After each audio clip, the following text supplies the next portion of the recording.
সে ও দে কমপ্লেমো d'objet direct অর্থাৎ direct object কোনগুলো? একটি ভার্ব, এটা সাধারণত সাবজেক্ট, এটি ভার্ব এবং এটি হচ্ছে অবজেক্ট। আচ্ছা, যদি কি বা কাকে দ্বারা যে উত্তরটা পাওয়া যায় এই ধরনের অবজেক্টগুলো সাধারণত ডিরেক্ট অবজেক্ট। যেমন এল এইড সনামি, সে তার বন্ধুকে সাহায্য করে।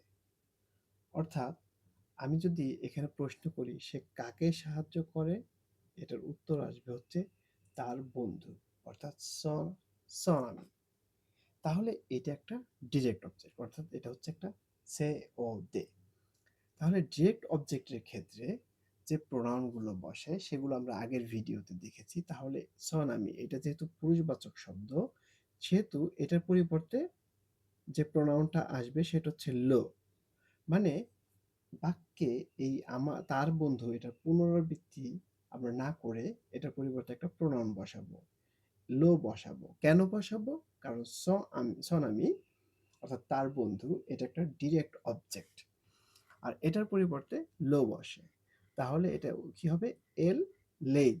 লেইদ কেন হবে? মূলত সেন্টেন্সটা ছিল লো এইদ, কিন্তু এটাও যেহেতু ভাওয়েল, এটাও ভাওয়েল, এজন্য এই ভাওয়েলটা কেটে হয়েছে লেইদ। এল লেইদ অর্থাৎ সে তাকে সাহায্য করে, সে তাকে সাহায্য করে। লো মানে হচ্ছে তাকে। তাহলে আমরা বুঝতে পারলাম যে ডিরেক্ট অবজেক্ট প্রোনাউনটা কি এবং এর পরিবর্তে ডিরেক্ট অবজেক্টটা কি এবং এর পরিবর্তে কোন প্রোনাউনটা বসে।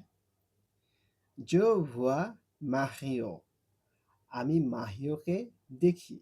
অর্থাৎ যদি এখানে প্রশ্ন করা হয় যে আমি কাকে দেখি, উত্তর হবে কি মাহিও। অর্থাৎ এটা একটা ডিরেক্ট অবজেক্ট, সে ও দে। তাহলে এটার পরিবর্তে প্রোনাউন কি হবে? যেহেতু মাহিও এটা একটা পুরুষবাচক শব্দ, সেহেতু এর পরিবর্তে লো বসবে। তাহলে কি হবে? je le vois, আমি তাকে দেখি। ঠিক একইভাবে il raconte ses amis, সে তার বন্ধুদের সাথে কথা বলে। এটা কিন্তু প্লুরাল, এটা সিঙ্গুলার না, এটা প্লুরাল। তাহলে এইটা সে কার সাথে কথা বলে? তার বন্ধুদের সাথে। এটা একটা ডিরেক্ট অবজেক্ট। এই ডিরেক্ট অবজেক্টের পরিবর্তে যে প্রোনাউনটা বসবে সেটা হচ্ছে ডিরেক্ট অবজেক্ট প্রোনাউন। যেহেতু এটা প্লুরাল, এর পরিবর্তে আসবে লে।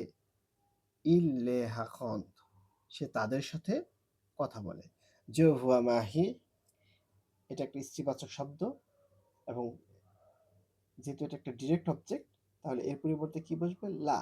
জোলা হুয়া।